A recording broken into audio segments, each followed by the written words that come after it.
Good little reckless speculation session there on a Monday.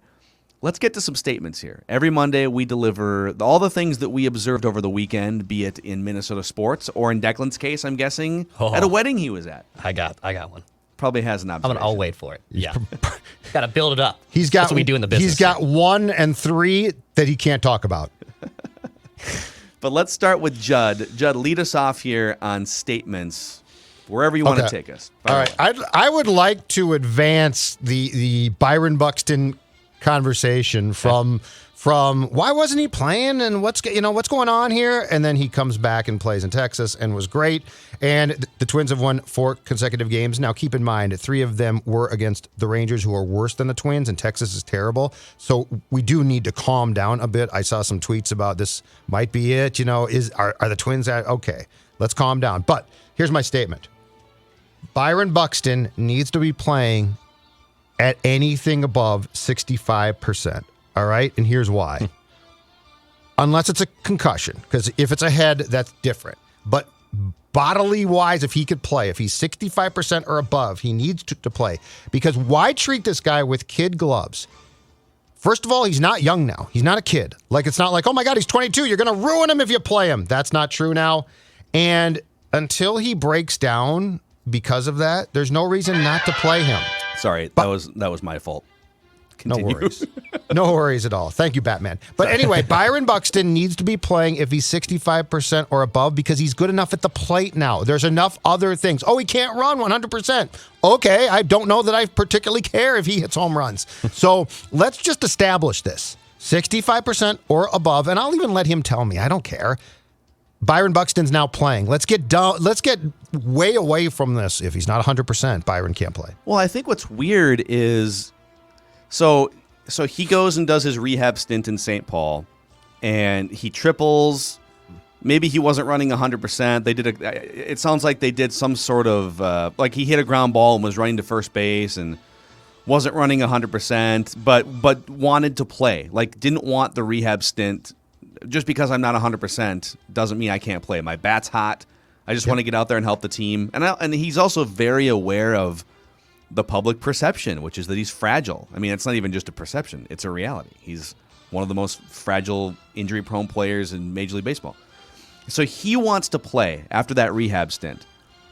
They send him out to Seattle, presumably to activate him. I know we want to get an eye on him, right? Well, you got plenty of people to put an eye on him back in St. Paul. You don't fly him to Seattle unless it's go time, right?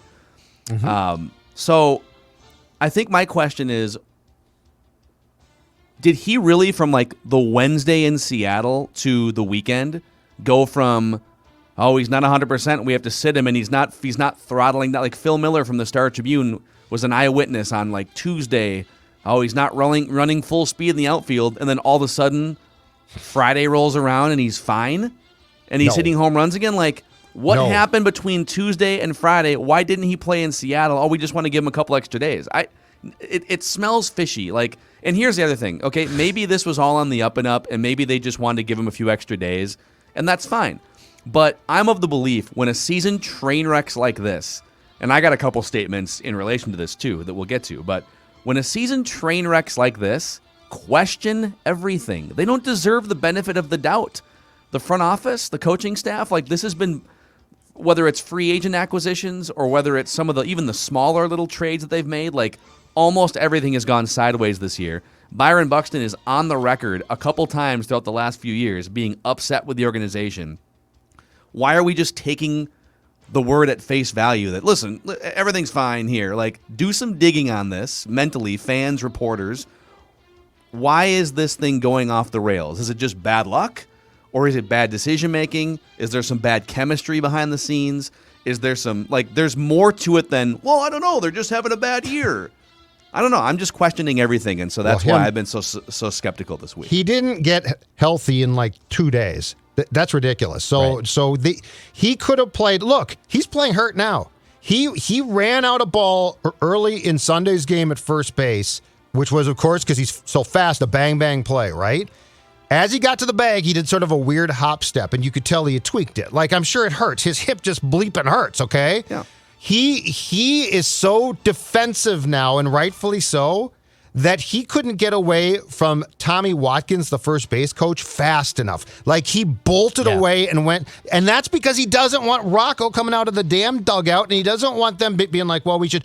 He's playing hurt. But you know why he's playing hurt? Because he's nearing a pivotal point in his life where people aren't going to pay him if he can't play. So he's like, screw it. And he needs to play. For his sake, he needs to play at 65% too. So, like, this is not just a Twins thing. So let's just establish that. But the only reason to protect him from himself would be if he was young and you were afraid you were going to cause, like, irreparable damage. Byron Buxton is now nearing free agency. This is not a let's be careful here. This is, no, you know what? Go time. Okay, dude, you're 70%. You're playing tonight. And he wants to play. So, like, this to me was one of the most mishandled, I don't know what you're doing things, but it just made no sense. He should have played. He wanted to play. I also, just to pull this back to sort of 30,000 feet for a second, I've gone in 1 year, but like over the course of 5 years, I've gone from I just blindly trusted a lot of the things that this organization was doing because they went from 100 losses to playoffs, and then they built the greatest home run hitting team of all time with help from a juiced baseball. But they still, like, they out-homered the Yankees. They out-homered all these other teams across baseball, right? And some of these young players, especially in 2019, Kepler and Polanco, they were all peaking at the same time, and it looked like, wow, this organization knows how to max out talent, and there's going to be some young pitching on the horizon. But then when you fast forward 2 years later, they whiffed on every offseason free agent pitching acquisition and Andrelton Simmons at shortstop. They whiffed on all those things. They haven't developed young pitching. Now, there's been some injuries that have prevented, like, it sounds like Duran has a forearm strain or an elbow strain. Maybe he's headed for Tommy John. So there's been some bad luck here, too.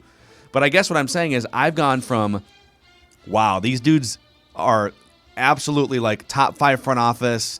They see the matrix better than certainly previous Twins front offices, and maybe even more than the rest of the league in a lot of cases too. My first instinct is to question everything now. Are you guys kind of there too? Like, am I overreacting or no? My immediate statement on the Byron Buxton one that I wrote down coming into this morning was Byron Buxton deserves better. Like, Byron Buxton honestly deserves better than this ball club. The way they've been treating him for the last few years. I was listening to the Texas Rangers broadcast yesterday in the ways that I watch all my games, and they brought up the Buxton situation from 2018. They brought up the fact they absolutely have to listen on trade requests for him. It's nice to hear other media outlets talk about it. I know it's Texas, so it's easy for them to talk about it. You'll never, like, honestly, do you think Dick Bramer and Justin Morneau are going to bring up what happened 3 years ago and the fragile relationship that basically is thin ice right now with Byron Buxton and the Minnesota Twins having a long-term contract discussion? Like, Byron Buxton went to the rehab stint. He tore the cover off the ball. Then he comes back and, maybe there was a little tweak. He had a weird little play at first base in that last rehab stint where he pulled up and he said, no, I don't want anyone coming out here, because he knows if people see that, then the Twins are going to hold him back. And the Twins end up not playing him for all of that Seattle series. He comes back in Texas, tears the cover off the ball. Like, this has only added more fuel to my fire since, like, January, after the loss to the Astros in the playoffs, after the J.A. Happ scrap heap signings, that just something feels off about this Twins team. And it's now frustrated me to no end. And that my favorite thing that I love to do in the summer, like, I'm already checked out on it at June 21st, and that's so sad. I'm going to piggyback off this. All right, let's just get all this out here. I know that they just swept the Rangers. They're only 11 games under 500 now, boys. This should be a celebration. Only 11 games under 500. All right. Here's my next statement, or I guess my first statement. Mm-hmm. There's a low-key, underrated bad move, 2 of them, actually, that the Twins front office made last offseason that nobody talks about. Actually, one of them might have been 2 years ago. I can't remember. But let's talk about 2 guys here, Lamont Wade and Akil Baddoo. Okay? Mm-hmm. So Lamont Wade was traded to the San Francisco Giants in the offseason for Sean Anderson, sort of just a veteran pitcher guy, right? Sean Anderson was DFA'd after allowing 12 runs in 8 2/3 innings over 4 games. Just like, they saw him 4 times and they were like, all right, we're good. Goodbye. Good on that. And the Rangers actually picked him up, so he just walked across the hallway to go put a Rangers uniform on. Lamont Wade has an 814 OPS as a platoon center fielder in San Francisco and plays some pretty good defense. He's a walks. He's a walks guy. Works counts.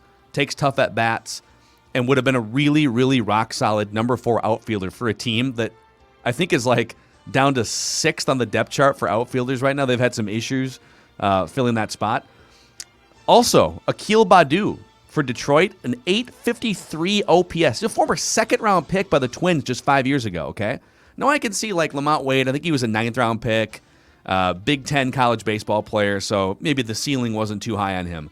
Akil Baddoo, like I said, was a second-round pick in 2016, and they decided to not put him on the 40-man roster, leaving him exposed in the Rule 5 draft, and the Tigers swooped in and picked him up. And so, like, the fact that you would look at your 40-man roster, and it's just littered with dudes in their late 20s, early 30s, like random pitchers, Sean Anderson, Luke Farrell, or like journeyman outfielder guys like Kyle Garlick and Rob Refsnyder, even like Jake Cave and Matt Shoemaker. These are all just like nondescript dudes in their late 20s, early 30s that are just taking up 20% of your 40-man roster. Akil Baddoo is a 22-year-old toolsy outfielder who can play center, and he's showing you what he can do in the big leagues with Detroit. And we don't talk about those moves, but like those are the little things, those little talent evaluation things where it's like, whoa. So you looked at Sean Anderson's like pitch repertoire analytics and said, all right, we're going to give up a center fielder who can be our 4th outfielder who draws walks and gets on base and can hit right-handed pitching for a guy that we think we can turn around. And then after 4 appearances in the big leagues, he's just gone from your roster. Mm-hmm. Well, and you know what? Wade was here quite a bit last summer during the shortened 60-game regular season, and they saw him. And I will say this was a smart baseball player. Like, he's an ideal bench guy because he might not be the world's most talented player, but he definitely gets it, and he could play the outfield. He could play first. But to backtrack to what you just talked about, Phil, he took great at bats. Like, he took smart at bats. He took the anti-Sano at bats sometimes. And how you settle on Jake Cave, like Jake Cave is the name of the guy that they loved, you know, and they're like, well, Jake Cave's our backup. Okay, why? Like, what's Jake Cave doing? And why can't you see that Wade, who's an incredibly smart, toolsy player, is an ideal bench guy? Like, this is the definition of a bench guy, prepared constantly. So yeah, they have. It's a combination of. I think it starts to me with hubris because it's this overarching we can fix pitchers thing. Like Sean Anderson, the Giants aren't doing this right. Wait till we get him, and then it's like, oh, I guess we can't fix him. So it's hubris. Combined with potentially a lack of an eye for talent, which shocks me. Because a year ago, I never would have said that. But like when you see the guys now who are escaping, it's like that's the type of guys that you absolutely positively are paid to identify and keep. Mm-hmm. And so it's a very weird thing. And also it's like, okay, we signed Colomé, so we can't DFA him, despite the fact he is useless. But this young guy, who, by the way, could come around at some point in time, we're going to DFA him or not put him on the 40-man roster. I mean, they have really, from Rocco on up, exposed themselves in some ways this summer that I never expected would happen this quickly. Because we defended them on all this stuff previously. Did Matt Shoemaker pitch this week?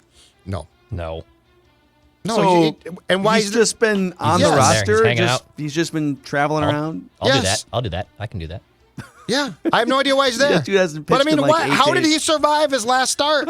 I'm sorry, his last appearance. I throw as hard as Williams Astudillo. I can do that. I'm glad he got sent down. Oh, you know what? Actually, that at least was a positive step. Can I jump in with a statement? Thank you for bringing him up. Okay, so I read a bunch of stories over the weekend that Williams Astudillo took the news really hard that he was being demoted. Like, it was made a big deal that like it was really hard to deliver the news to Williams and. It's just, wow, boy, what a gut-wrenching decision, okay? So my statement is we need to stop caring about things like this. Yes! Okay. Thank you. How long have I been saying this? Okay. They're not humans. They're players. Well, I don't go that far. Well, they're humans. Right? They're human beings. You are a little bit more sociopathic in your view toward I don't see them, but you can't view them as humans sometimes. He's a human. He's a backup utility guy. In fact, I would argue that his value to the team is because he is a human. Like, he's camaraderie guy. On a winning team. That's great. But he brings, on a losing team, it just becomes annoying. he brings some of those intangibles behind the scenes. He's a glue thanks, guy Jason behind the Bartlett. scenes. Okay, I got Jason Bartlett's #1 fan here. But like, Williams, do another trick for us. But actually, it was Kadire that did the magic tricks, not Jason Bartlett. Get your Twins clubhouse leaders Well, right. Bartlett was the clubhouse guy, though. You remember that? We signed him because he's a clubhouse guy. Bleep you. Greer also, I think, came back because he was a clubhouse guy. Threw about 86 miles an hour at the end. I'm sorry. It's good in But the clubhouse. I appreciate your statement. And so, like, we get so caught up in feelings, and the Twins organization can be this way sometimes. Where I know he sucks as a player, but he's such a good guy behind the scenes, right? So Willians Astudillo makes the big splash in 2018. That was the first year where La Tortuga, we had never heard of this guy, and all of a sudden he's just like running around the bases, helmets flying off. He never strikes out. His first year with the Twins, he came up, played like the last couple months of the season, batted .355 in 2018 with an .887 OPS, and it was like, whoa, what did they? This is like Pablo Sandoval reincarnated in the American League. Okay. The last 3 years for the Twins, 2019, 20, and 21, 288 on base percentage and a 675 OPS. And yes, he plays a bunch of positions, but not really well. He's not flying around the bases. Correct. He's not exactly Scott Rowland at third base defensively in his prime. Yes. He's a good, fun presence to have around. That's what he is. And he can come in when the Twins are down 13-2 and throw 45-mile-an-hour eephus pitches, and it's kind of fun to watch. But, like, if I have to hear one more sob story about how, it's so hard to break the news to Willians, like, guys, this is a freaking professional sport, okay? Like, it's a bottom line cutthroat business. You can't get on base. Yes. Sorry, dude. And, ladies and gentlemen, Nick Gordon deserves to stay. Nick Gordon is a utility player in the major leagues. Astudillo is not. Astudillo is a great story. And yes, on a winning team in 2018 or 19, I'm sorry. Clubhouse presence was great. Guys loved him. He was funny. He could go around. I'm sure he walked around like the Red Dog naked at times, and it was great fun. But the bottom line is Nick Gordon is a utility player in this league who deserves to be here, and I want to see more of Gordon. So, yeah. Well, here's another thing. Okay, real quick. Yeah. So, like, Willians Astudillo is 29, 30? It's like 29, 30. I get really worked up about La Tortuga. And I know that the Twins went into this season, like, if they were going to lean toward the experienced 29-year-old guy on a win-now team than, like, unproven minor league guy. So I get that was the prism through which they were viewing their offseason moves. But, it was December 10th of 2020 that the Rule 5 draft took place, and they left a 21-year-old second-round pick from a few years prior in Akil Baddoo, who we talked about. They just literally just let him walk because they didn't put him on the 40-man roster. Well, you decided that Jake Cave and you decided that Willians Astudillo, that those guys could provide some value this year to your major league team, and maybe they thought that Akil Baddoo wasn't ready to play in the major leagues yet, right? Well, Baddoo's better than literally everyone that the Twins are putting out there, not named Byron Buxton. So, anyways, let's stop worrying about feelings, I guess, is my statement. All right. Okay. I'm going to shift slightly. And my statement from the weekend is this.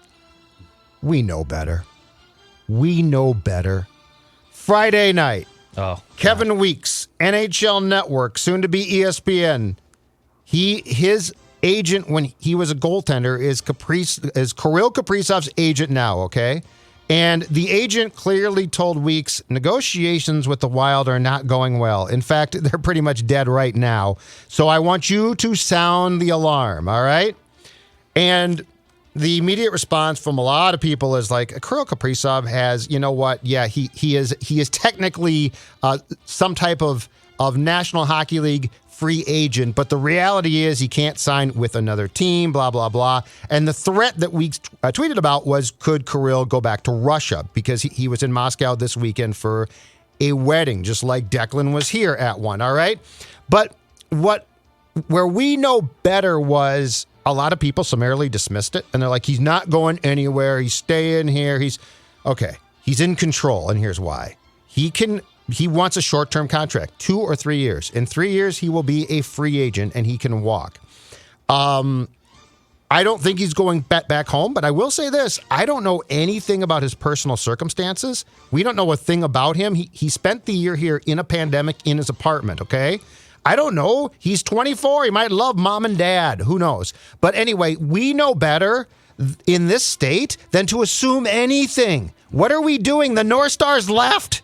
Like, we're the state of hockey? Do I need to remind you, in 1993, the NHL team, the state of hockey team up and left? So okay, you're probably fine. I believe Kaprizov is coming back for 2021-22 for sure. But that being said, this arrogance that we have, it's not earned. We should not assume anything until something's done. I hear you. I think you just said it, though, so we're not going to totally disagree. He's not going to play in Russia next year.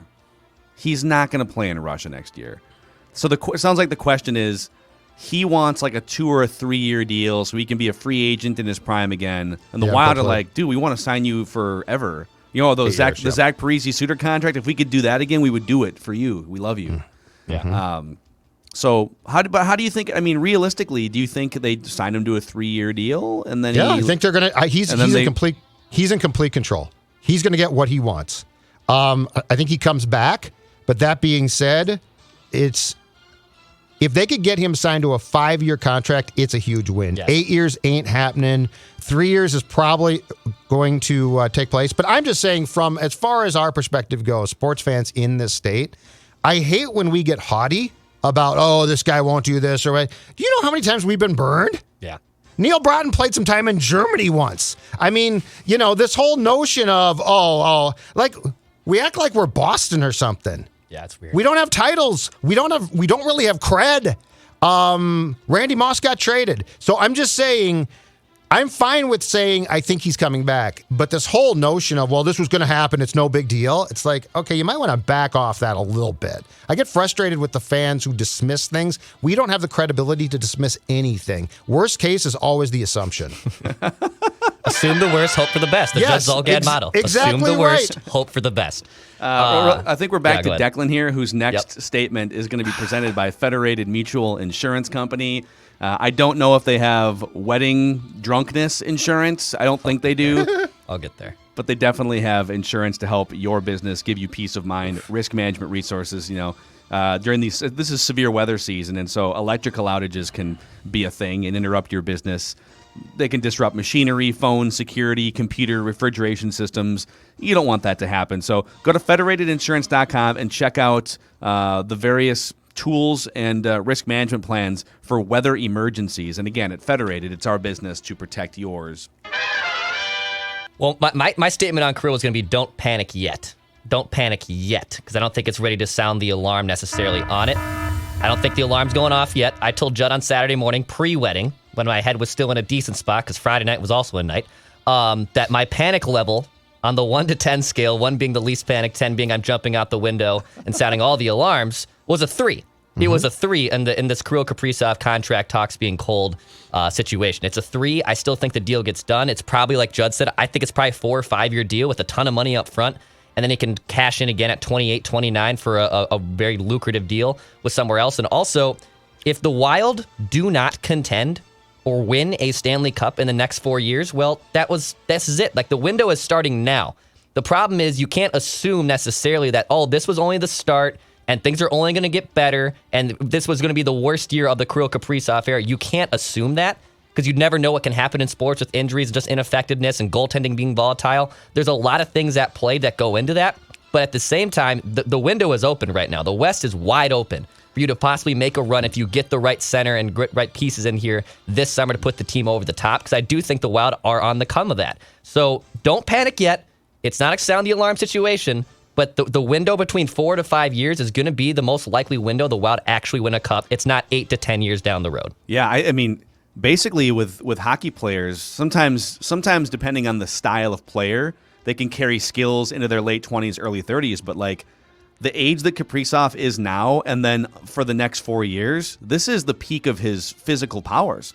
So just going back to our Jack Eichel conversation, I get a little nervous about gutting all of your depth to just cater to 2 players and their large contracts and be so top heavy. But when it comes to first round picks, that's where I would lean a little bit more toward. I don't care as much about first round picks, and the Twins are guilty of this all the time. Well, I know that we have the greatest home run hitting team in the history of baseball, but we got to be careful about giving up, top prospects and whatnot. We don't want to mortgage too much of the future. It's like, well, the future isn't guaranteed for a million reasons. If you think you can win a Stanley Cup in the next 2 or 3 years, you should be aggressive and worry about Kaprizov hitting free agency in 4 years secondarily. Go win this year and the year after. Great. He'll be a great Ranger or King, though. Yeah. Hopefully after he hoists the first Minnesota Yeah, that's the thing about it too. But by the way, go play for the Kings if he wants. If you get the Stanley Cup championship, you hate to see him go, but you know what? You still got the rings. You still got 100%. The banner. Yep, 100%. A banner that you can hang up by that stupid number 1 for the fans. Yep. Sorry. I'm all out of statements. Yeah. I'm conceding. I'm conceding my time to Declan Goff to talk about the wedding. Oh boy. All right. My statement is it's kind of 2 statements within one, but I'm going to combine it because I'm a professional. It's open bars are dangerous, but do not underestimate my ability to rally. That is my statement.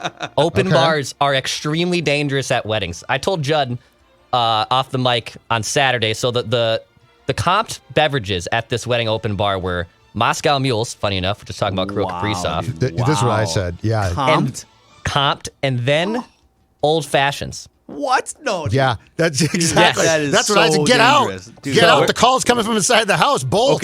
Okay. Who is this family? And I need to start becoming friends with families that open up bars for old fashions at weddings. It was it was my best friend from high school, his wedding, and I'll tell you right now, and he would even admit to this if you listen to this show, that he doesn't come from a lot of money. I know he doesn't come from a lot of money. But clearly they put all their resources into this bar. Dude. All their resources went into this wedding at this open bar. So the wedding was at 3 o'clock. Started at 3 p.m. Quick ceremony right outside, 10 minutes long. And then the line for the bar immediately started. Like within hey, no, we're not going to go greet the bride and groom. No, we're going to the bar. We're going to the bar. By 7 p.m., 4 hours in, right after dinner, they had ran out of vodka. The vodka and Tito's was gone. Dude, the open bar, you're saying that they had Moscow Mules and Old Fashions as an open bar for 4 hours? Well, it was the wedding was 8, and we ran out of vodka in 4 hours in. The bartender said... Most open bars are just wine and beer. Yeah. Most open bars. Yeah, and then if you want a cocktail, you pay for a cocktail. Yep. Right? And Coors Light was also available. If you wanted beer or wine, that was also part of the thing, too. But the bartender said, we have never seen so many people drink so quickly in such a short period of time. To the point where, I hit a wall at about 7 o'clock. Hate to get graphic. Had to go to the bathroom. Rallied back and was good to go. Again. I've never done that one. Oh, I can rally. I've got friends who have done that. I know. I could never do that. I hit that ceiling. And, of course, the line of the bar was so long that, each time I went up there, I got 2 drinks at a time. Hence why everyone ran out of vodka at 7 o'clock because people were getting 2 drinks at a time. Once it was gone, were the drinks gone then as far as... Just the vodka. The Moscow Mules were out. So it was just Coors Lights or Old Fashions or beer, wine. Dude, this is what happens when people have, I'm sure there's a lot of people that have been out and about with friends now, but, when people were mostly antisocial for the last year and a half with the pandemic, you just need a little more alcohol to relearn how to socialize with people, right? People feel a little bit less comfortable, a little bit more awkward. Yeah, got to loosen up a little bit. Yeah, not me, but at the same you're time, always awkward. Yeah, I'm always awkward and ridiculous. But yes, it was a fun wedding. I was hurting in significant pain for a good chunk of yesterday. Luckily, I went out for a walk because I wanted some fresh air. But then the Stone Arch Fest was going on River Parkway, my normal walking path. So, imagine being at a hungover stage, and then you just see seas of people in the one area that you want to see no one because you're just trying to clear your head. Yeah, Sunday was rough. I love Stone Arch Festival, man. Oh, I love it, too. I used to live on Main Street for 3 years. I'd literally walk out the front door, just walk into a Polish sausage booth. And they also had Polish festival down there too. It was on the North Loop side this year. So usually it's on the St. Anthony Main side, where you're talking about. This year it was physically on the River Parkway Stone Arch side for Why'd this they move it away from? I don't know. I think maybe just create more area, so there's more room on River Parkway too. They closed the whole road down. So, but yeah, open bars are dangerous. Festivals. Open bars are very, very, very, very Very dangerous, but don't Well, you rallied. I rallied hard. I've never done that, and I couldn't. Nope. I know where to. Like once that occurs, I'm done. The groom didn't see me from like 7 to 9 p.m. And then he saw me on the dance floor. He goes, "Oh my God, you're still here." He thought I had left. He thought I had hit the wall and left because he knew I was not feeling well. So you were gone Did you go for lay down 2 somewhere? hours? No. I wasn't gone for 2 hours. He was just mingling. He was being the groom, mingling around. So you took care of business, came back. I took care of business, came back, was ready to go. You know what? Rocco never would have allowed that. No. Doc Rock would have. Doc Rock would have said, "You're done. You're done for the night. On the shuttle. You're done for the night. Doc You're Rock going home." Set me on that and you would shuttle, have been and like, "But Doc home. Rock, No. my contract's coming up pretty soon. I'm good." Rocco would have pulled you after the second old fashioned. He never would have let it get to 3, 4, 5, 6, 7 old fashions. No. 2 old fashions, you're out of the game. Can I give you guys one more? Because I think we'd be remiss not to at least hit on this one. Watching golfers melt down at the U.S. Open is maybe one of the most entertaining things in sports. The back nine at the Open on Sunday. I mean, my God. Bryson DeChambeau completely lost it, but for the most part, aside from like 2 guys, everyone just fell apart. I loved it. It was so much fun. It was great. I think that's about as bad. Bryson's back nine, he was leading after the front 9. I think he had a 1-stroke lead. And then, like, every time they showed him, at one point, his ball was next to a Stella Artois box. Classic. They were all empty. That was a great thing. It was someone had shoved the cans back in. I think it was Darren Ravel that said that's an estimated $200,000 in free advertising for Stella Artois. I thought the same thing. The That's awesome. But then there was a couple shots where he was like, in some jungle area of Torrey Pines, and he shanked like 2 or 3 shots. I think he's the type of dude that mentally, when things start to spiral, he's just in screw it mode. But that's the problem with the U.S. Open. Right. These guys start to panic on the back 9, and this happens like every other year. They start to panic because, oh my God, I'm about to bogey a hole. It's like, guys, everybody's bogeying. All you have to do is just not melt down. And everyone's coming down to earth. Everyone's going to be, now it wound up that I think -6 was the winning score, so it wouldn't have mattered. But that was a blast. And Jon Rahm, 2 weeks ago, was pulled out of the tournament after the 3rd round with a 6-stroke lead at the Memorial. He was going to win running away on Sunday, and they pulled him off the course after his round was done because he tested positive for COVID. And that's a ding for you, right? Right, Phil? I did predict that. Didn't you write that down, Jon Rahm? That's a dinger. It's a home run for sure. That's a dinger. Yep. I also put some money where that was, too, just so you guys good know. for you. Yeah, hey. that's great. Nice. Did you guys see Phil Mickelson? Yes. Oh, yeah. Just oddly Pro move. sitting next to Jon Rahm's wife. Okay. That was me pulling out the chair with the bridesmaid on. I did the same thing. I walked down the whole thing. I grabbed a chair. No, I didn't do that. And then the microphones picked him up. You could hear just little clips, and he was just like, "Yeah, it was just a great final round, great back 9, just like golf small talk with this poor Did woman. that not look like a scene though from a film where Phil's like this sort of slick, sort of sleazy type of guy? Yeah, what was he doing? Because she's what? She's probably 25, right? Yeah, it's probably his wife, Rahm's wife. Phil's my age. He's 51. But he's friends. I think they both went to the same. I think they both might have gone to Arizona State. They did. I'm just saying, when I saw that initially, I just started howling because I thought it was so funny. And Phil, Phil's just so casual. Yeah, it's just fantastic. The other hilarious thing. So Phil what's the kid's name? He did make the cut, but I think he was he had finished his round hours before Jon Rahm got done. So instead of normally those guys would just hop on their private jet and go back home.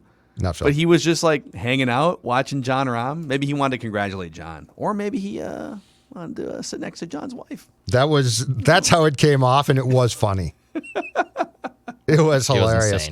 I think for Phil, I think that part of his genius is too, he spent how long in Tiger's shadow, right?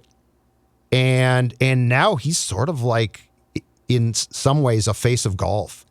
He's sort of like a ambassador for golf, right? Yeah, he's everywhere. Tiger's got a shattered leg and hip bone. Yeah. And he comes off as likable now, I think. Yeah. I think he does. Yeah. But it's just he's pounced on this opportunity at the age of 51 to be who he wasn't at probably 27. Yeah. He was good back then. He's really good, but I don't think that he was the face of golf like Tiger was. It is hilarious to see. The face of golf in the Twin Cities is PXG Minneapolis and Southdale Center. Now, Jon Rahm, not a PXG guy, so I don't know. I mean, he could probably take his game to another level. I might recommend the Gen 4 clubs. Maybe you wouldn't have had to sweat that thing out at the end if he had those Gen 4 clubs, the drivers, the fairways, the hybrids. Maybe you would have been 2 or 3 extra shots clear. And if you want to look sharp during these golf months, plenty of summer apparel inside that PXG store. Golfer's Paradise, PXG Minneapolis in Southdale Center. And find out more at pxg.com/Minneapolis. All right, boys. A little reckless speculation Thursday on a Monday today. Some statements. And we appreciate everyone. We are almost to 6,000 subscribers on the Score North YouTube channel. I think we're over 15,000 subscribers on the Purple Daily YouTube channel. And so I know a lot of you guys listen to us in podcast form, and that helps us as well. Subscribing to our YouTube channels and downloading the Score North app is another way that you can help us out. So thanks for hanging out with us today. We'll see you guys tomorrow.